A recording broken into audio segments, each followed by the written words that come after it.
Hi, are you planning to get a finance degree from WGU? I've got a secret that can cut your costs in half. Not only that, it puts you in control of the schedule. Trust me, you're going to want to hear this. My name is Jobi, and I'm a college advisor with Study.com. In this video, we're going to do a deep dive into this BSBA in finance degree from WGU. This is a great degree if you want to work in fintech, crypto, trading, financial planning.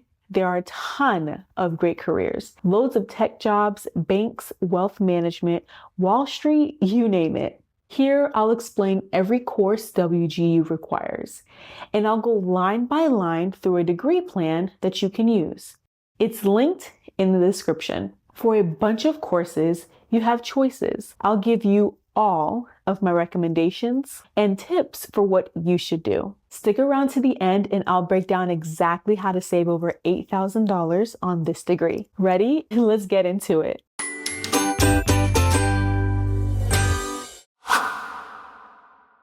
Here's the whole plan from WGU. You can see how I grouped them into categories.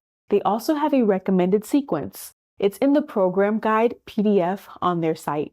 That's a good tool. But remember, you have to complete all of your transfer courses before you start at WGU. Oh, by the way, did you already commit to a start date there? That's okay. You can push that out. Just tell your advisor you're going to do some transfer courses on Study.com first. Study.com is a WGU partner and they regularly send students to us to do this. So they expect it. I suggest copying the plan that's linked in the description. You can paste it into a spreadsheet, print it out, whatever you prefer. And just remember, you're saving the WGU only courses for later. Let's start at the top with the gen eds. First up is applied probability and statistics. Only one choice here, Stats 101 on Study.com. This is the first on the list, but if you haven't done stats before, I wouldn't start here. The math gets pretty advanced. Remember, with few exceptions, you can work on these courses in any order you want. You don't have to go top to bottom. I suggest saving this one until you've done some of the easier math courses. Next is global arts and humanities. There are over 10 courses you could take here. It's a big range, so my advice is to pick something that interests you. There's art, English, social science. It's a lot. I picked Philosophy 103 here. A bunch of these options are ethics courses, but this one is the shortest. If you're really into art history or literature, I'd suggest one of those over ethics. Next up is applied algebra. You have 4 choices here.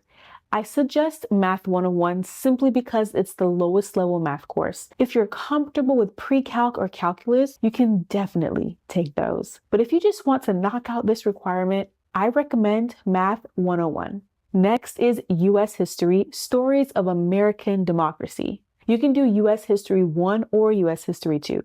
There's also History 105, which is basically those 2 courses put together. U.S. History covers everything until the Civil War in the 1860s. U.S. History 2 picks up at the Reconstruction and is the last 150 years or so. I put U.S. History 1 here, but if you'd rather focus on post-Civil War history, you should do U.S. History 2.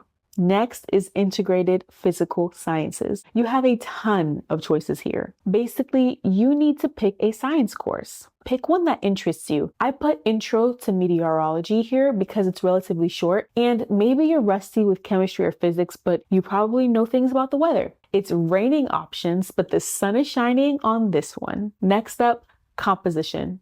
You can do English 104 or 204 here. They're pretty similar. I suggest 104 because there are fewer assignments. That being said, if you want more help with your writing skills, 204 may be a better option. The extra assignments there are things like finding sources for a paper and developing a thesis. Quick note here. Again, you can go in any order you want. I'm following the order that WGU lists in their program guide. Notice that we're bouncing between math, science, and humanities. I usually recommend that students batch similar courses. It's easier to retain similar information that way. Okay, Introduction to Sociology is the next one. There's just one choice here and it's basically a 1-to-1 equivalent. Then it's Introduction to Communication. Here you can take Comm 101 or Business 324, which is managerial communication. They both have assignments, but they're very different kinds of assignments. In Comm 101, you have to record yourself giving a series of short speeches. If that terrifies you, check out managerial communication. This one requires a paper, a slide deck, and a report. So all written things and no speeches. Which do you prefer? The speeches are really short, so I think that's simpler. But again, if speaking isn't your thing, try the other option. Critical thinking is next. Humanities 201 is your only option here. It's pretty comparable to the WGU course. There are a couple of essays to write. My advice to students here is to look over those assignments before you start in on the course content. They're listed at the end of the course, but you can see them anytime. Print out the prompts or keep them open as tabs. You can even paste it into your document. Just remember to delete that piece when you're done. Take notes on what you might put in those essays as you go through the lessons. That'll save you a bunch of time compared to trying to start from scratch on those essays at the end. Okay, then the last general education course is Health, Fitness, and Wellness. You have two choices here, Health 101 or Nutrition 101.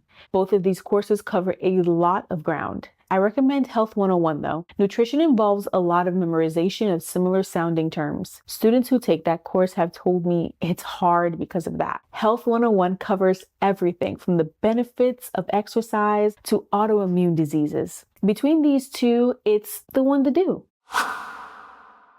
Let's move on to the business management courses. Two of these, business ethics and values-based leadership, you have to take at WGU. For organizational behavior, you can take Business 107, which is basically the same as the WGU course. Or you can take Business 307 or Psychology 301. Since Business 107 is the only lower level course here, that's the one to take. For these next three, there's just one choice. For project management, it's Business 311. That's also going to cover the same material as the WGU course. For quantitative analysis for business, there's Business 212. That's business statistics. Remember Stats 101 from the Gen Eds? That's a good one to pair with business statistics. Take them back to back and you'll save a bunch of time. And for operations and supply chain management, it's Business 315. Again, similar to the WGU course. Note that all of these study.com courses that start with a 3, like 315 and 311, will definitely have projects or assignments. That's the code for upper level, and those courses always have projects. Some lower level ones do too, but always expect these with the 300s. Next on this sheet are the finance courses. These are almost all the ones you'll take at WGU except personal finance. You can do study.com's Finance 102 for that, and you definitely should. It's a quick course, and every single one you take at study.com will save you time and money. On to Business Core. For emotional and cultural intelligence, there's Communications 301, which is diversity and intercultural communication. If that doesn't sound aligned, don't worry. It is. The WGU course is about cultural awareness, emotional intelligence, nonverbal communication, stuff like that. So these two courses are pretty similar. Next is Principles of Financial and Managerial Accounting. This one is unusual. You have to take 2 study.com courses to satisfy this requirement. There are 4 choices for the first half and 3 choices for the second half. The best way to do this is Accounting 101 and 102. I know it seems like it's easier to take just one course at WGU. It may be, but I still recommend the 2 study.com courses here. They are both lower level, no projects, and 102 is actually really short. Better to knock these out quickly on study.com.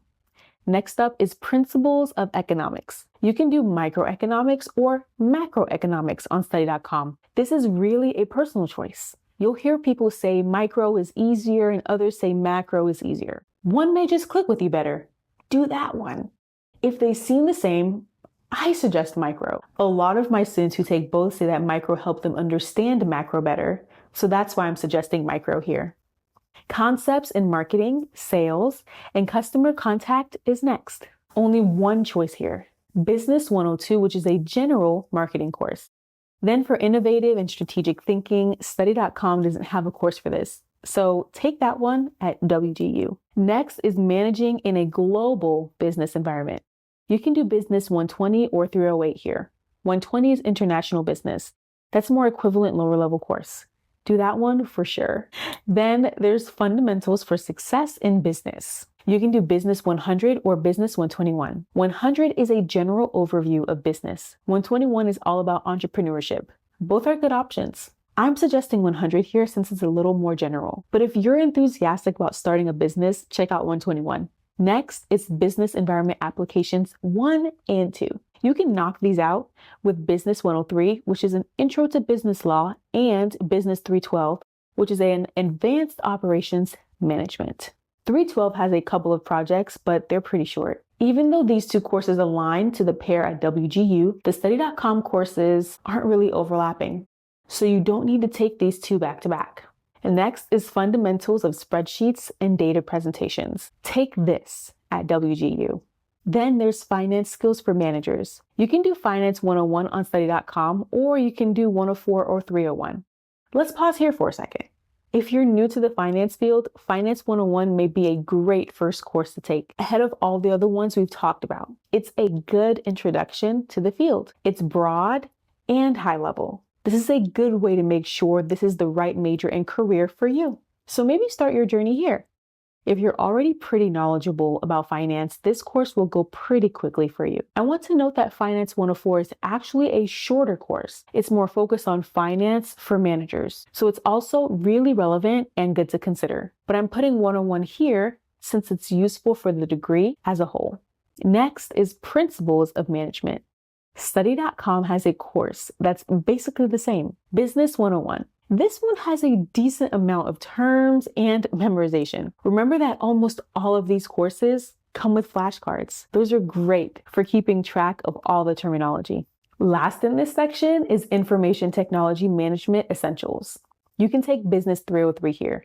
This is a more tech-focused course than most of the other coursework. You'll study hardware, software, databases, and all those other tools that you probably use in some form already. To wrap this up, we have human resources and accounting. For accounting, you need to take business law for accounting at WGU. That's a requirement. For HR, you can take study.com's Business 314 for WGU's employment and labor law. Then you can do Business 106 for functions of human resource management. These are good courses to pair. They cover a lot of related content. I would do them back to back, starting with Business 106. And that's it. If you go by this plan, you'll take 29 courses on study.com. You'll knock out 84 credits out of 120 required for the degree. That leaves just 36 to take at WGU. What does that mean? Most of my students are able to complete 2 courses each month if they're highly motivated to move quickly. This is where my money and time-saving secret is going to come in. On study.com, you'll pay $235 per month. At the 2 classes a month pace, you can knock out 29 courses in 15 months.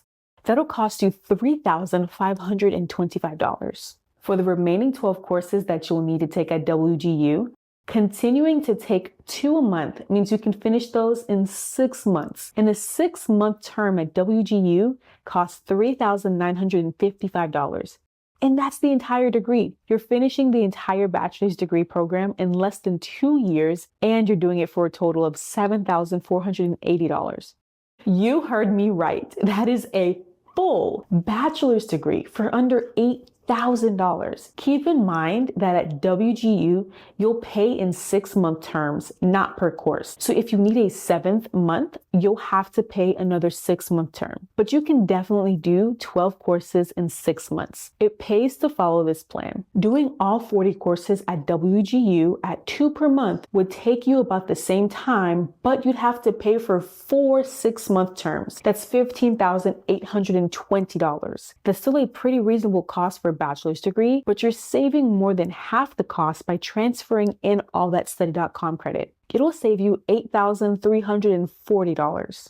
Are you ready to do this? The link to the degree plan I just talked through is in the description of the video. If you want to talk it through, you can chat with a Study.com advisor. WGU advisors also know all about Study.com transfer credit. Remember, Study.com and WGU are partners. These courses are guaranteed by WGU to transfer. Thanks for watching. Be sure to like and subscribe to see more of our videos on how to hack your degree. We've got you covered, and again, Study.com advisors are here to help. Good luck!